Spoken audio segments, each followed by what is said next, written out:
I'm Matthew Hill, and this is Brian Eggleston. We're at the Eggleston Law Firm. We're going to talk to you today about some child support myths that exist out there in family law in the state of Texas. And man, there's a lot of them. It's fantastic how people generally don't understand how child support works. They don't understand exactly how it's calculated.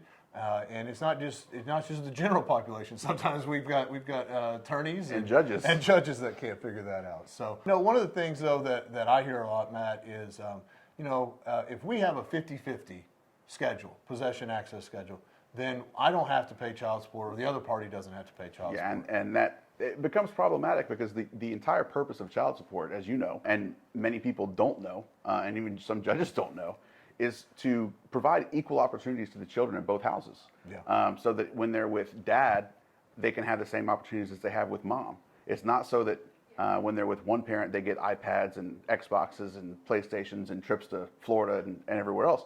It's supposed to be equivalent. The child's lifestyle is supposed to be the same, right? That's exactly right. So that's the entire purpose of child support. So one of the ways that that's done is through offsetting child support based on income. But that's partially based on the current guidelines, and you and I both know the current guidelines aren't all they're cracked up to be. No, and the current guidelines are set forth by the statute or by the legislature in statute. And one of the things that we see oftentimes is that because there is a guideline, and it's presumed to be in the best interest of the child, but it doesn't always fit. And what happens a lot is you'll get someone say, well, I can't afford that. I can't afford to pay the guideline, that sort of stuff.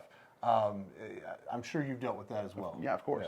Yeah. And so, it's one of those things where you've got to have an attorney that understands that just because there's a statutory guideline doesn't mean that's what you have to have either, right? Yeah, that's right. And there's even a provision in the child support section of the family code that lists out, I want to say it's 11 or 12 factors, maybe a couple more, that the court can take into consideration to rebut the presumption that guideline child support is appropriate.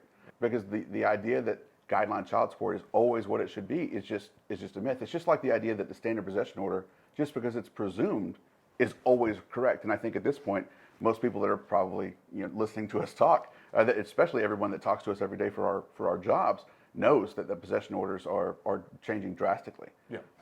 And one of the things about it too, Matt, and you bring up a really good point, is just because you have a standard possession order, right? Just because you have a standard possession order, that doesn't necessarily mean that you are going to have to pay child support. That's right, and it doesn't necessarily mean that you're going to receive it. Right. What happens is, again, it goes back to what we first started with. Just because you have a possession access schedule, that actually doesn't determine your child support. In fact, respectfully, it has very little to do with... They're not even linked. That's exactly right. Very little to do in setting your child support. But people oftentimes confuse them, right? That's we right. hear oftentimes, we have clients and we hear opposing parties, they'll say, well, I don't get to see my kids, so I'm just not going to pay my child support. Right, and that's obviously not going to get you out of being held in contempt because you're court ordered to pay. Exactly. And just like the other parent or conservator's court ordered to allow you your visitation time. The other side of that is, I never see my children, so why should I pay? Exactly. And the easy answer to that is because the money is for your child. It's not for the other party. It's back to what we talked about in the beginning. It's the equal opportunities, equal rights of access to activities, to school supplies, clothing at both homes. One of the things about it is real simple in regards to child support, and it's the thing that I think gets missed a lot, which is simply that at some point, you've got two parents, and you're going to have to, if you can't agree, you're going to have to go to court and determine child support. And there's different ways to do that. The first way to do that really is to calculate the income, right, on both sides, and then figure out sort of what the income is, what their resources are, right? We refer to that as net resources, and then we kind of figure out, as you talked about earlier, a kind of an offset, right? You kind of look at what everyone would do. The bottom line is, though, oftentimes someone's going to pay child support. Yeah, I mean, in the very vast majority of cases, someone's paying child support. And another way that it's done a lot of times is looking at what the child's actual needs are. Is your child in select sports? Is your child attending a private school? Does your child have some special needs? Right. All of those are factors that under that laundry list in the family code that it oftentimes is ignored. Those are factors that the court can take into consideration. And maybe for a topic for a different day, right? Maybe. Right. But bottom line is, if you're ordered to pay child support, you got to pay it. That's You exactly can't right. pay. And what happens is a lot of times these parents, they think just because mom and dad or the other parent has agreed or said no, you don't have to pay it this month or whatever. Bottom line is you still owe it, and until the court order's changed, right, you still owe it. And it becomes a very complicated mess, and we could probably talk about that, like I said, on another day. Yeah. But bottom line is child support, and one of the myths that we hear is that I don't have to pay it because we've agreed not to pay it.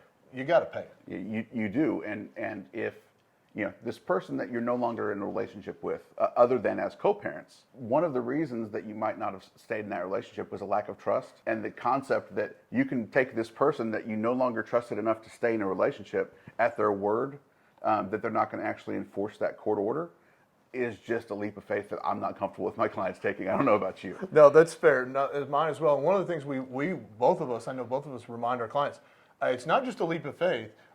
You literally can go to jail for not paying your child support. That's so, right. So at some point, maybe not trust the person that you couldn't trust to stay in a relationship with to keep you or keep your butt at least out of jail. Right? Exactly right. Fair.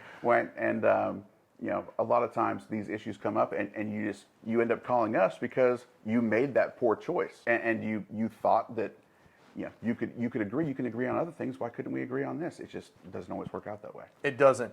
But to be honest with you, if you have questions about your child support, or if you've got questions about maybe modifying your child support or how to pay your child support, that sort of stuff, give us a call at 512-200-2889. Or you can always go to our website, LoneStarLawFirm.com. And just remember, we're here to help you. We help real people with real problems.